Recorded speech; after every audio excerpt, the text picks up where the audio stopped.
Hi everyone, I'm Jason from Trading Games, and today I am going to do a little bit of a feature on the Fairchild Channel F home video game system. We can consider this the first home-based arcade system that came out in 1976 that actually had a cartridge with the ROM in it and different game variations built into the cartridge. The Odyssey one came out a couple years before this, but it was basically just routing cartridges to change the different versions of a Pong. So the Fairchild Channel F beat Atari 2600 to the market by a few years, and Atari was in development at the time, and they saw this as pretty heavy competition. The total library is 26 games they made for this system. There's also a demonstrator cartridge, and there's some people making some homebrews and multi-carts and stuff like that. So the library is still growing theoretically, but released back in the day were 26 cartridges during its lifespan, which was fairly short, only a couple of years due to Atari really dominating the market. So what's really neat about these is, and why a lot of these survived in the boxes, there's no extra room inside these things. The cartridges fit nice and tight. The boxes are made out of a pretty thick cardboard. And they're printed very well, so the quality has made these last. Along with the cartridges, this was an extremely glossy vinyl type label, very high quality for its day, and and then has a nice simple in label on it. So these have survived very well. Often you do find them in the boxes, mainly because not a very popular system to collect for. Let's put this back in. We're not going to be playing this. So when Fairchild came out, these things retailed at $19.95 a piece. Matter of fact, some of mine actually have a $19.95 price tag on them still. It says Lafayette. That's probably has a department number on it. I don't know what store that is. So $19.95, that's pretty cheap compared to nowadays. But $19.95 back then is, with inflation and the difference in dollar, is like $75, $80 nowadays. So they were pretty expensive, on the market back then. So something else I'm always excited about, and which helps me collect more and more and more. And I'm not a huge Channel F collector because this is my whole collection. 5, 6, 12, 13 games, or 14 games. 14 games is all I have. And you're seeing these white boxes, and you're like, well, what's going on? So when Fairchild came out, the popularity was really high, but they were basically a failing system almost off the bat, with Atari really ramping things up.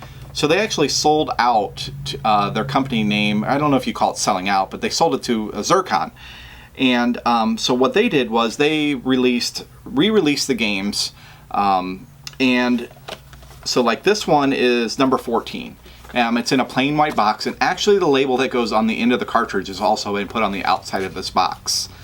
So in re-releasing these games, the labels went to a little more basic, and the manuals went to a full black and white manual. And they actually, Zircon International Inc., Fairchild Video Products, still based out of California, Campbell, California. So they kept this going, and they kept it going up to number 26.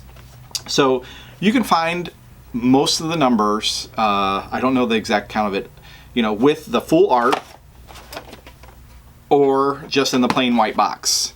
What's really neat, these full art boxes have screenshots, supposedly screenshots on the back. They're they were illustrated, So this, just a variation. So some people want to collect all the art ones, and finding the last few are very, very hard in the art boxes, if at all. And in certain numbers, like they believe the very first few, like number 4 to number 5, actually didn't even come in the white boxes at all. But I bet you there's some out there. I bet you there's some people that happen to have one that Zircon re-released. Alright, so let's talk a little bit about the actual Fairchild system itself. This is the system. Fairchild Channel F. This is where the cartridges go in. A little door that slides down out of the way to keep dust from going in the system. Little lid. This is the Model 1. So this one had a lid and a little storage area where you can fit both controllers nicely, or you could actually put a cartridge or two in here and leave the controllers out. So this could be left on even when you're playing the games. You just had to get the controllers out. These controllers are hardwired into the system. That's pretty much standard back in the day. You know, it wasn't a force, you know, these things were built to be one time. You know, nobody talked about adding accessories back then.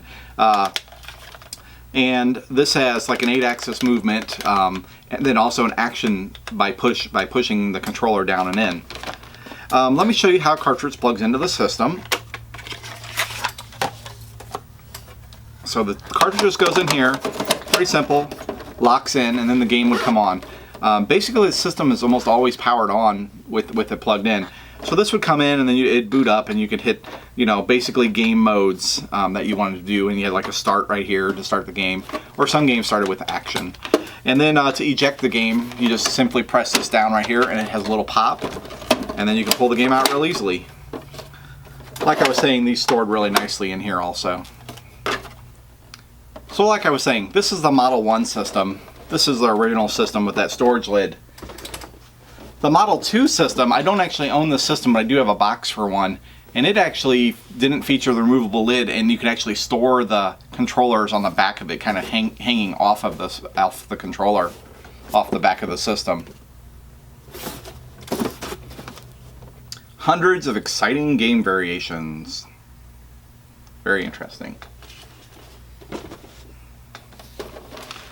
So another fun bit, when I was doing a little research on the system, is I knew I had a set of extra controllers. This is part of my collection. It's been there for years. Somebody had ordered these in and never used them, which is pretty neat. They came from Zircon International out of California. Somebody paid $1.93 in postage from UPS. And I guess they never got around to using these. And I was like, oh, so I have an extra set of controllers. I just thought that was interesting. But when I found out, when I actually looked at them today, it's really weird. I've looked at them before but didn't know there was a difference. I have a pair of them in here. And I'm like, oh, extra controllers. Put this box out of the way. What I didn't know was they actually added an action button to the controllers later on in their life, which is pretty neat if you're holding it. You know, you still have your push down and your axis, you know, to move, but an action button for some of the games. So these are the really, really late release ones that Zircon made. And it actually came with a set of printed instructions telling you exactly how to tear apart the whole entire system, to open it, take the RF shielding out, and actually plug these things in. It was a pretty big process. A company nowadays telling you to open a system up would be unheard of. So, you know, another neat fact about these controllers is they actually, Zircon made a controller for the Atari 2600 later on in life that was pretty much identical to this with the Atari plug on the end. And that was a really neat, you know, piece of history too. I actually have to dig up one of those Atari 2600 ones as well. Alright, so now that I've kind of shown you the games and the systems and, you know, kind of the neatness of it, I'm actually going to hook this up and we're going to play a game or two and show you exactly what games are like. Alright, I know I'm not going to be able to be in the video very much here, but I wanted to get a good screenshot here and actually show you guys the system with the cartridge being installed. So I chose Alien Invasion and Bowling as the two games to play. So right now it's looking for a game it wants inserted. Nope, wrong sound. There we go. And the game is loading.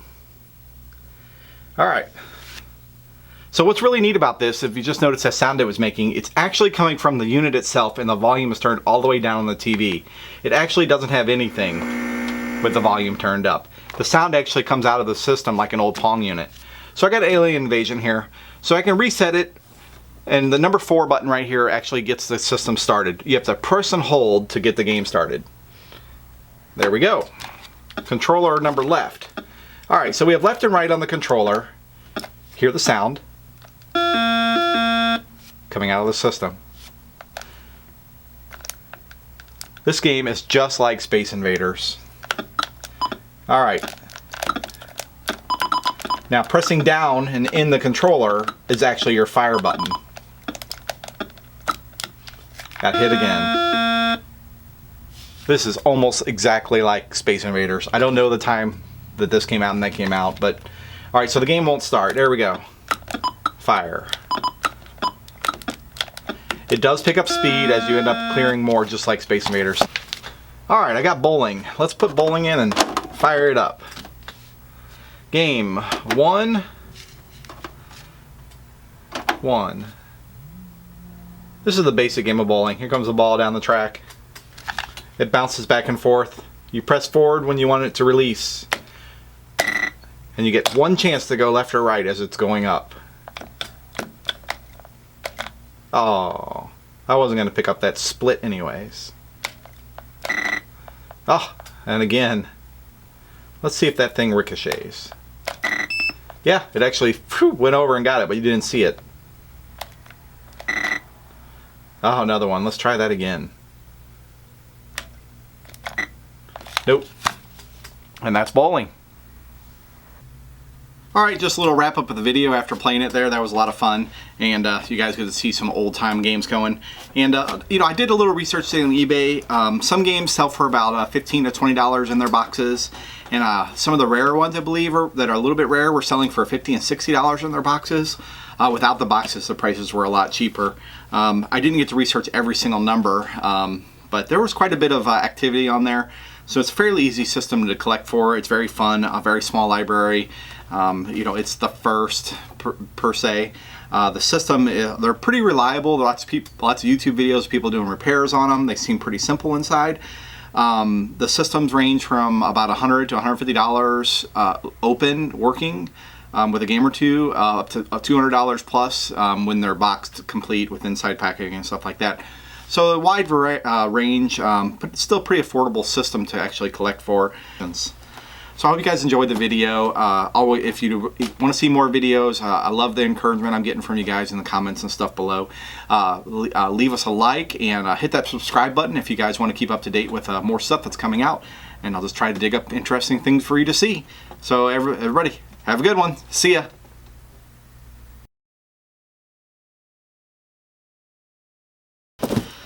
I don't think it's recording anymore. My secret. I can't let anybody know I'm actually putting the Model 1 in the Model 2 box, but I don't own a Model 1 box.